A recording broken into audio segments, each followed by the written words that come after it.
Mesdames et messieurs, amis téléspectateurs d'Afrique Vision Nouvelle, bonsoir et bienvenue à votre rubrique Rencontre avec. Rencontre avec, je reçois pour vous ce soir l'honorable Isiaka Soumaoro, député maire de Douala et Massala, depuis les États-Unis et depuis New York. Excellence, bonsoir. Bonsoir. Et comme on le dit en anglais, welcome. Thank you. Vous êtes ici aux États-Unis depuis quand? Je suis là depuis avant-hier. Depuis avant-hier. Oh, oui. Et le voyage s'est bien passé? Très bien. Le voyage est très bien passé. Et vous êtes là pour les vacances, pour des contacts? Ben non, malheureusement, je ne suis pas ici pour des vacances. Je suis ici pour des problèmes de santé, ce qui est un peu surprenant. Mais c'est ça la réalité. Parce qu'aujourd'hui, nous sommes en session extraordinaire en Côte d'Ivoire. Mais compte tenu de ma situation de santé, j'ai été un peu obligé de faire ce voyage. Voilà. Excellence, pouvez-vous vous présenter à nos téléspectateurs?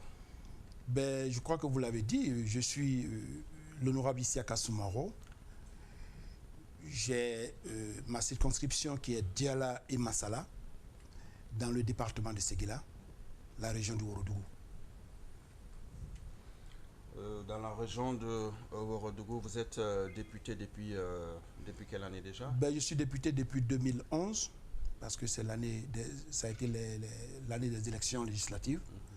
Et puis, bon, la mairie, ça c'était en 2013, où j'ai été réélu. Mais sinon que je suis maire depuis 2001, depuis le temps de l'ancien pouvoir. Voilà. J'ai réussi, n'est-ce pas, à contenir, n'est-ce pas, l'esprit des parents. Et puis, heureusement, ils ont compris de quoi je pouvais éventuellement être capable, ce que j'ai pu leur apporter pendant ces années-là. Et Dieu merci, ils m'ont fait confiance et ils m'ont réélu en 2013. Alors, qu'est-ce qui vous a motivé concrètement pour être sur la voie politique? C'est quoi exactement? Ben, sur la voie politique, je vais vous dire de façon sincère que c'est grâce à mon aîné Amadou Soumaoro, qui éventuellement, vous le connaissez très bien. Ouais, le grand frère que je salue au passage. Merci. Et qui est aujourd'hui le secrétaire intérimaire du parti, notre grand parti, le RDR. Et en tout cas, je le dis, d'abord je lui dis merci pour m'avoir accepté et m'ouvrir les portes de la politique. Parce que c'est lui, éventuellement, qui, au cours d'un voyage ici à New York, a souhaité que je retourne en Côte d'Ivoire, que je retourne au pays. Parce qu'il a pensé que j'avais beaucoup plus de possibilités étant au pays.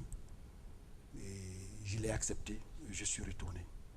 Mais sinon, au niveau de New York, je pense qu'on a été les pionniers du RDR. C'est éventuellement nous qui avions implanté le parti dans pratiquement la plupart des États ici aux États-Unis. Ça n'a pas été facile, hein? Ben, il faut le dire de façon sincère, ça n'a pas été facile, puisque vous êtes d'accord avec moi que c'était le Parti démocratique de Côte d'Ivoire, je veux dire le PDCI, qui éventuellement était ancré dans l'esprit des uns et des autres. Et quand le FPI est venu, je pense qu'ils ont eu quelques représentants ici à New York. Et puis quand le parti, le RDR, a décidé éventuellement de s'implanter, nous avons décidé de faire ce travail.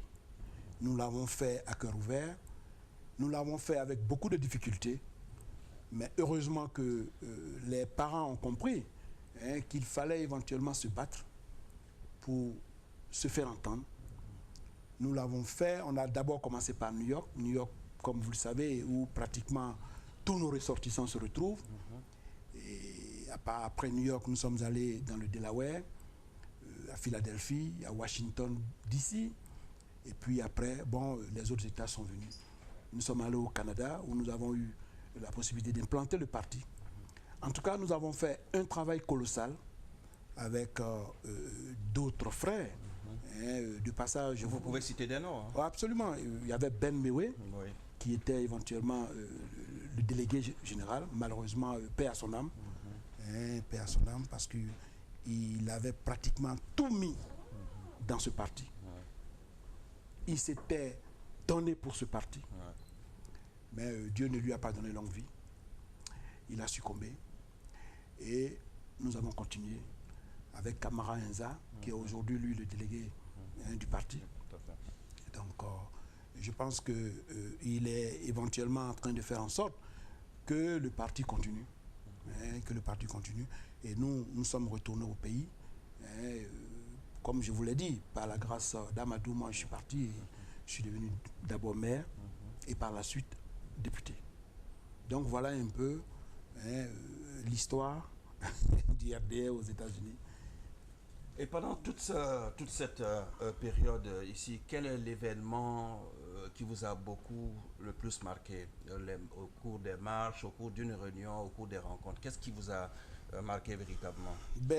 Ce qui m'a marqué, c'est le décès de Guéni, le premier secrétaire du parti.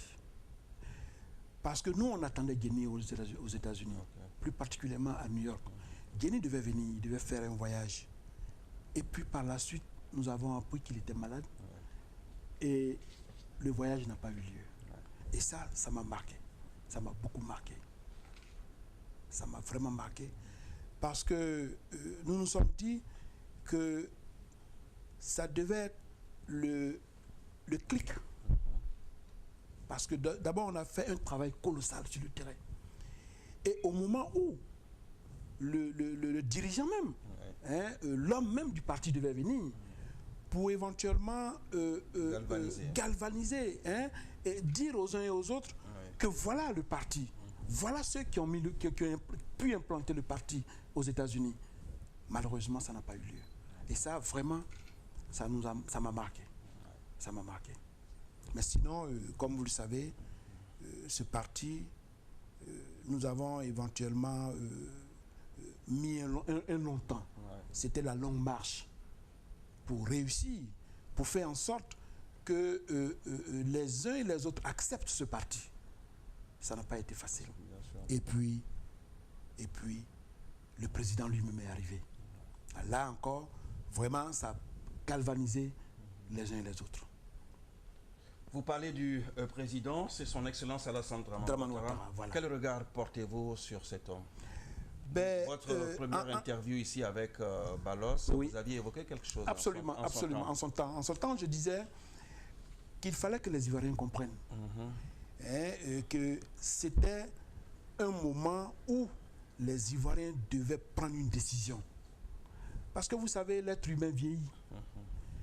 Plus on se bat, plus on vieillit. Et je n'ai pas voulu que les Ivoiriens attendent au moment où le président allait être beaucoup plus âgé pour faire de lui le président de la République. Donc pour moi, c'était un combat contre la montre. Parce que je savais ce que Alassane pouvait apporter à la Côte d'Ivoire. Nous avons eu la chance, en 1995, nous avons eu la chance de rendre visite à Alassane au Fonds monétaire international. Donc nous, on savait ce que ce monsieur pouvait apporter à la Côte d'Ivoire. Mais la majorité des Ivoiriens n'avaient encore pas compris qu'il fallait élire ce monsieur pour changer la donne. Mais aujourd'hui, tout le monde voit. C'est-à-dire que ce soit des Ivoiriens ou des non-Ivoiriens, tout le monde aujourd'hui reconnaît la compétence de ce monsieur, le travail de ce monsieur, ce qu'il a pu faire en moins de 4 années. On reviendra sur ce volet au cours de cet entretien. Revenons à votre circonscription. Comment ça se passe aujourd'hui, effectivement, avec la population? Avec la population, ça se passe bien. Ça se passe bien. Malheureusement, nous avons un problème de moyens. Parce que vous savez, sans les moyens, c'est toujours les difficultés. Mais sinon, en ce qui concerne les actions menées, je peux dire aujourd'hui, Dieu merci. Dieu merci parce que avec le programme présidentiel d'urgence, nos villages sont en train de renaître avec l'électrification, avec l'eau, avec l'enseignement je vais dire les écoles fleurissent. Le gouvernement de Côte d'Ivoire est en train de prendre soin de toute cette réalité. Ça veut dire que je n'ai pas eu tort. Je n'ai pas eu tort d'abord d'être au RDR. Je n'ai pas eu tort de soutenir le président Alassane Dramane Ouattara. Je n'ai pas eu tort d'être maire et je n'ai pas eu tort d'être député. Parce que les résultats sont là. Aujourd'hui, ma population peut s'estimer heureuse parce que Alassane est en train de tout mettre en œuvre pour sortir cette population de la pauvreté. Et c'est ce combat que nous avons mené. Nous avons dit aux parents que si Alassane est élu, je pense que les choses vont changer. Et les choses sont en train de changer. Qui peut dire mieux? Personnellement, je suis heureux. Je suis en tout cas un homme comblé. Comme je l'ai dit, c'est quelques difficultés financières que nous avons parce que beaucoup de nos jeunes sont au chômage. Vous savez, quand vous avez... Ils vous sollicitent régulièrement. Ah ben bien sûr. Oui. Vous savez, quand vous avez une population analphabète à majorité, c'est toujours des difficultés, c'est toujours des problèmes. On veut bien que cette jeunesse-là puisse créer des entreprises. Mais quand vous êtes analphabète, quelle entreprise vous allez créer? Ce n'est pas chose facile. Il faut qu'on vous trouve des possibilités, qu'on vous trouve des moyens pour éventuellement vous faire travailler. Et par rapport à ça, comment s'organisent les cadres de votre région? Comment les uns et les autres s'organisent? Ben, les cadres font ce qu'ils peuvent. Mais vous savez, plus particulièrement chez moi, les cadres ont une autre vision des réalités. La majorité de ces cadres, c'est pendant les élections qu'ils pensent qu'ils sont utiles. Quand il n'y a pas d'élection, vraiment, c'est difficile, on ne les entend pas. Et vous avez un message à leur lancer? Ah oui, moi je souhaiterais que ce n'est pas en étant maire qu'on peut aider sa population. Ce n'est pas en étant député qu'on peut aider sa population. On peut aider cette population à tous les niveaux. Donc je souhaite qu'ils se mettent ensemble.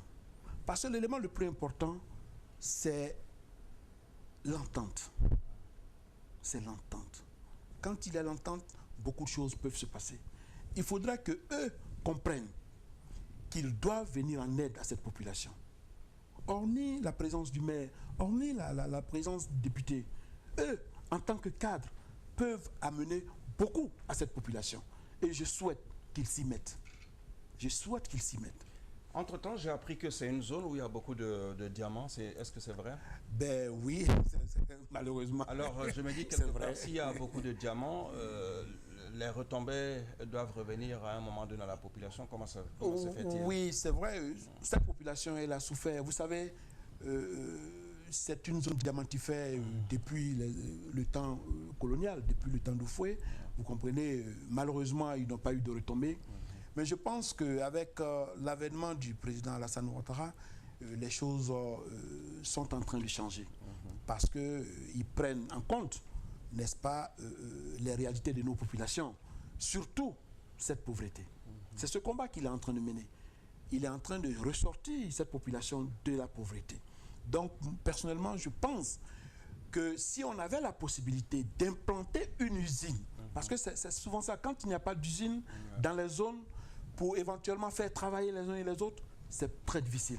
Donc c'est un peu ce combat que nous sommes en train de mener. Comme nous sommes une zone diamantifère, c'est de faire en sorte qu'une usine soit implantée, une usine de diamants, pour pouvoir, n'est-ce pas, absorber éventuellement cette pauvreté, pour que les jeunes se mettent au travail, pour permettre, n'est-ce pas, à cette réalité de pouvoir s'éteindre. Je veux parler de la pauvreté.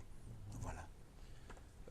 Concernant la population qui est à l'étranger aujourd'hui, notamment en France, aux États-Unis, de temps en temps, ils vont en vacances retrouver la famille, je pense. Oui, ils vont retrouver la famille, mais vous savez, comme je l'ai dit, quand ils vont, on les voit à peine. C'est quand on attend, quand il y a les élections, quand on dit voilà, les élections sont en train, n'est-ce pas, d'être se présentent.